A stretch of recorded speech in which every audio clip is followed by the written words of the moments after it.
Hello to all, a very good evening to all of you. We are starting one more program with you. And I want to call your attention, you who are suffering, you who are being despised, you who have found no way out. You are hopeless, you've tried many things and nothing gave you the answer. Nothing changed your life. You have knocked on many doors, but all these doors, suddenly, they did not show you the answer or the solution for your problem. There is a way out. There is a reason why you're watching this program right now. And the reason is that God is offering to you a solution for your problem. God is offering to you much more than that. He's offering to you a new life.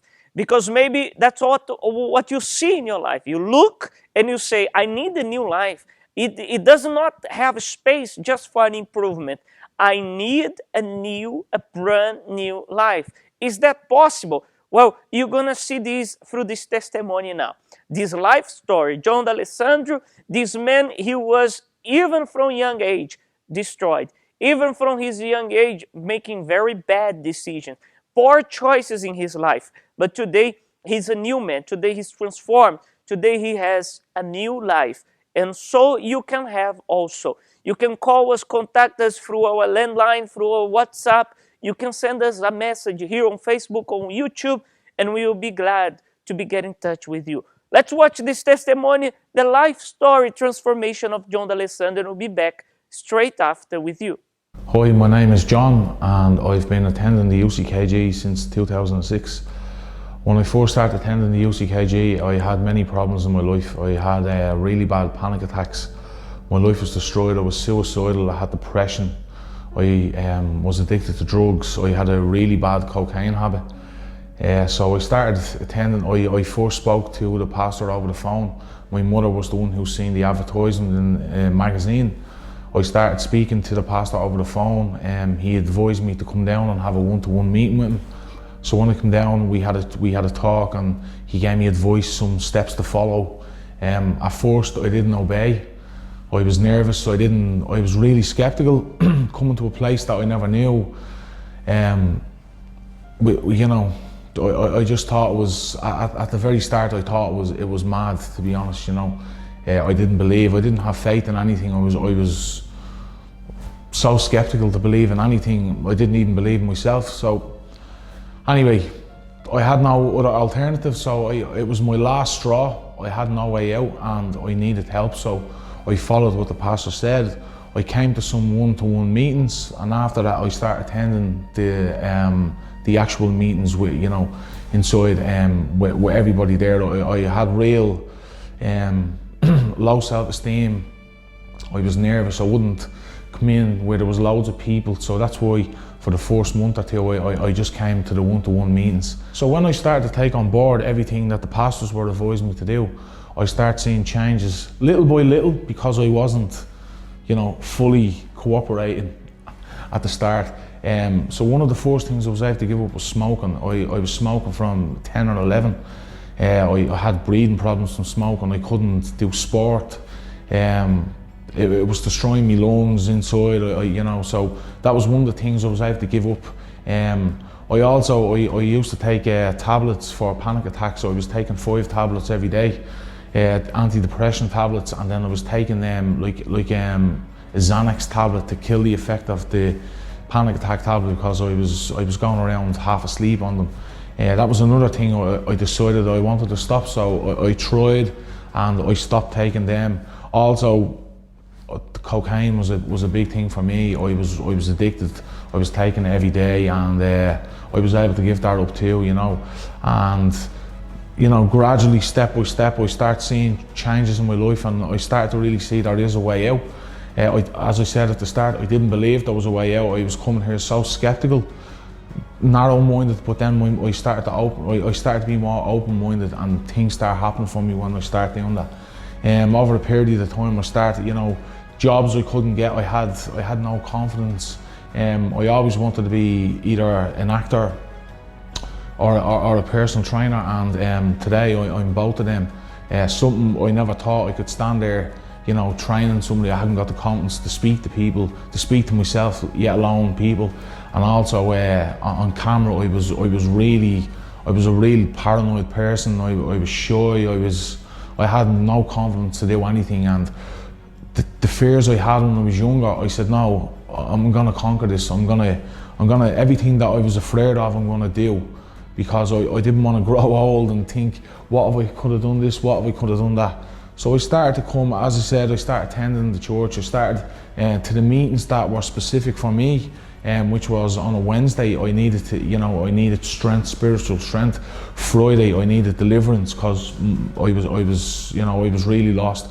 And then Sundays again, I needed to come here and see God and get strong in my faith. And I kept doing that. I kept coming to them 3 meetings, and that's, I'm here 14 years now. And everything, my whole life has changed around. I'm blessed in my financial life. I have a new house. My love life is blessed. My family are healthy, thank God. I'm always healthy. Just everything that I never thought would happen for me has happened today, and that's all through faith. And I advise anyone that's out there watching now, if you're skeptical, if you're on the fence, and if you don't have any self-esteem, or if you're low in confidence, there is a way out, and this is the place where I found a way out.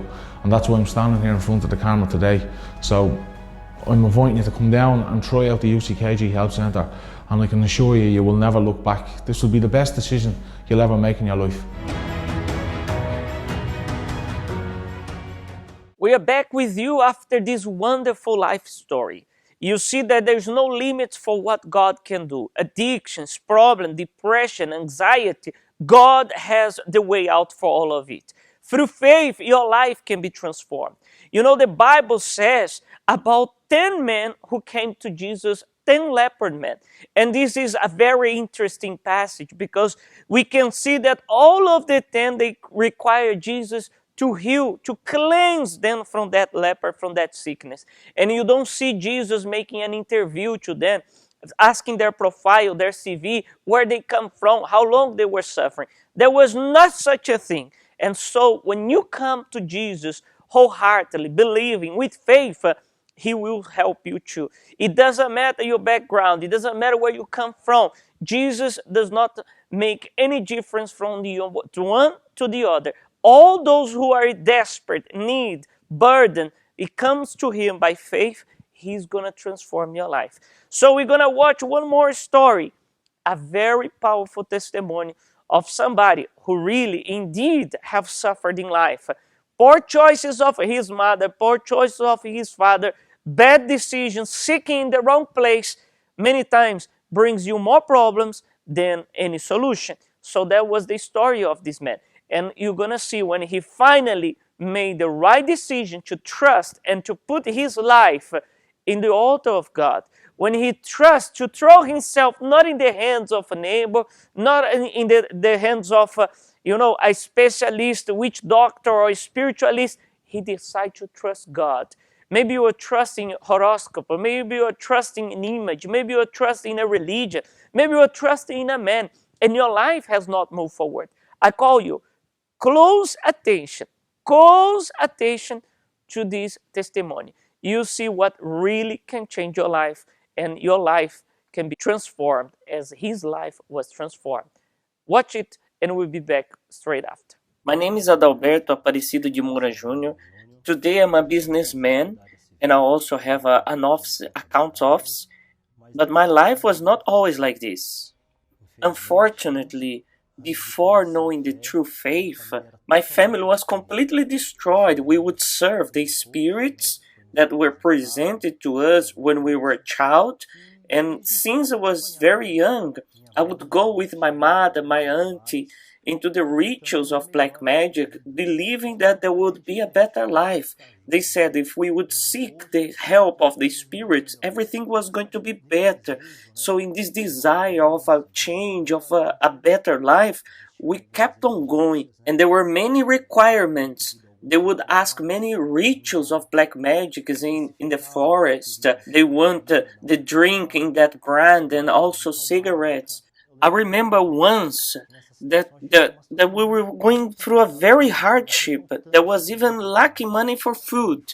So they asked us to make a sacrifice on a waterfall, and we would have been very tight in money. But even though my mother, my aunt, they took everything they had and they offered there. And unfortunately, there was no good result from that. From that moment on, my parents, they got divorced, and consequently, my dad became very sick. And from that disease, he ended up dead. And the spirits even manifest saying, "We have taken your father." So straight after my mother, who was doing everything they would ask, she was in a situation saying, "Oh, the house is on fire. There's people coming in." So she started to be spiritually tormented in a such extent that she has to be taken to a clinic of psychiatrists. Like she was crazy. It was a very hard situation. I remember this left a scare on me. I remember when we came to visit her. When I arrived there, she didn't know who we were.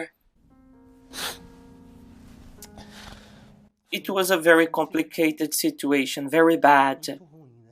We were serving the spirits, seeking to do everything they asked. And our life was a living hell. The only thought I had in my mind constantly is, I'm gonna kill myself. I'm gonna kill myself. My life is meaningless.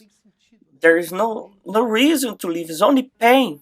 Now everything starts to be more difficult and we start to lack everything. I was there with my brothers, my father dead.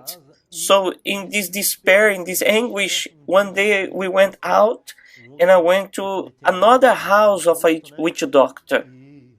And when we arrived there, the witch doctor was not there.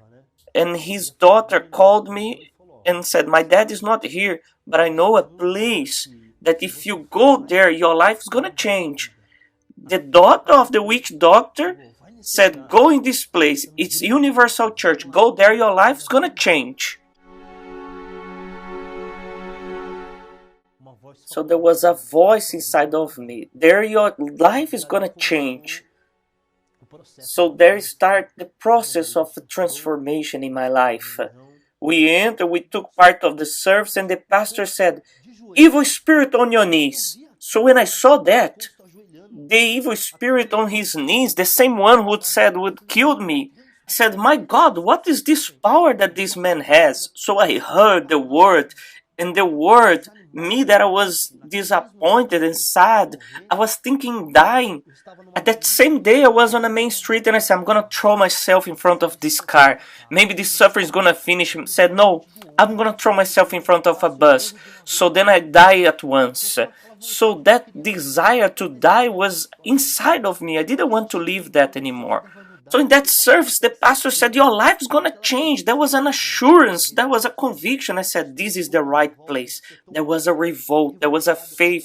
I was revolted against that situation, that misery we were facing, the evil spirit that was causing all that in our lives, all the suffering in my family. So the revolt was inside of me. So I abandoned the spirits. I didn't go there anymore. I was unemployed. I got a job. I got freed, delivered from that. All the hatred that was inside of me, I was freed. All the headaches, all the insomnia, the drinking problem, the smoking problem. I even started to use drugs before. I stopped everything because of this faith. So 2 months after I was already in the church, I heard about the campaign of Israel. And I said, "This is the faith. I'm in. I'm all in." And I threw myself, body, soul, and mind. I made my request. I built up my sacrifice on that time from that job that I was in. I went all to the altar. I left nothing behind. And the answer started to come.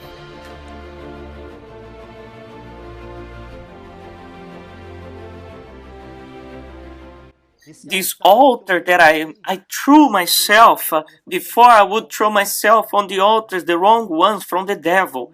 And now I met the altar of God. And on the altar of God, there was no failure. And I remember the first request I've made was for my mother to be freed from that crazy hospital. And in the first campaign, she was already delivered. And when I received the Holy Spirit, it was marvelous. It was just after the first campaign. I remember when I left the church, I was so glad, I was so happy. There was such a joy inside of me, and there was a strength to transform my life, and all my family was also transformed. And from campaign to campaign that was coming, we'll take part, and throwing ourselves on the altar, God changed my life. All my family serving Jesus, serving God today. My auntie, my brothers, nobody's serving the spirits anymore. So my marriage is marvelous.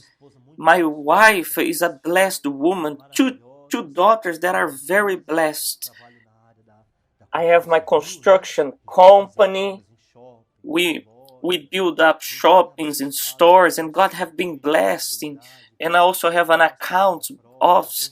We have our own house. We can travel. We can eat what we want, dress what we want. I have two cars, a very nice car, and thank to God, all this change happened when I met the right altar. True altar I found, and I put my life there, and I had the answer, the transformation in my life. The secret that I found out in the campaign of Israel, it's a total surrender of life, the surrender of who I am, self-denial, and say no to sin, say no to the world, because the world offers so many things outside, but I'm gonna be on the altar and I will remain there. We have to remain. You have to climb the altar and to remain there, because if you leave the altar, you're gonna suffer again. So the secret that I carry inside of me is placing all my life. I think, I reflect inside of me, and I make a total surrender. All my will, all that I can do of the best for God. And together with that, I put my material sacrifice. I present the best, because for God cannot be the worst. I remember that before, when we would go for the Spirit would make the requirements, the brands what they want. So why to God, the owner, the creator of everything, has to receive something that is not meaningful, has to be the best for him. You have to build up the best to please our God. So when I do it heartily, there is an assurance. It's sure. There is no mistake. You give your best, all your life to God with all your strength, you come down the altar with an assurance and conviction of victory. We are back with you, and I'm here to make sure that you understand. What does that mean? Revolt. What does revolt mean? What this man he did. He was tired of trying many religions. He was tired of trying the way he learned, a culture way, and he decided to try faith. And that's what is lacking for you. You may be trying religion, you may be trying different things that people tell you, but you never really tried the altar of God. God is calling you for a new life. It doesn't matter how bad your situation is. The truth is, the worse it is, the more revolt you are, and the more likely you are to obey what God wants you to do. Because to follow His direction, to obey His path, is what's going to bring you the answer. Like in the story of the 10 men that they were lepers that I told to you. They heard Jesus saying, "Go and show yourselves to the priest." And as they went, their lives, they were transformed, they were healed. And there was one of the 10, one that he decided to come back to Jesus. What does that mean? That means that that one wanted much more than just one blessing. And I'm talking to you that wants much more than just one blessing. Maybe if you receive just a healing now, it doesn't solve all your problems. Maybe if you get a job, it doesn't solve your problems. What you need is a new life. So that's the proposal we have to you. You want to learn more about the campaign of Israel, you want to learn more about faith, come to one of our services. We are open from Sunday to Friday, having services every day, morning, afternoon, and evening. You are welcome to join us. You can also get in touch with us through our landline, through our phone, through our email, on our website. You are all welcome to come and join us in this faith. God bless all of you. Have a wonderful night. Uplifting. Exciting. Diverse. Informative. Courageous. Bold. Passionate. Powerful.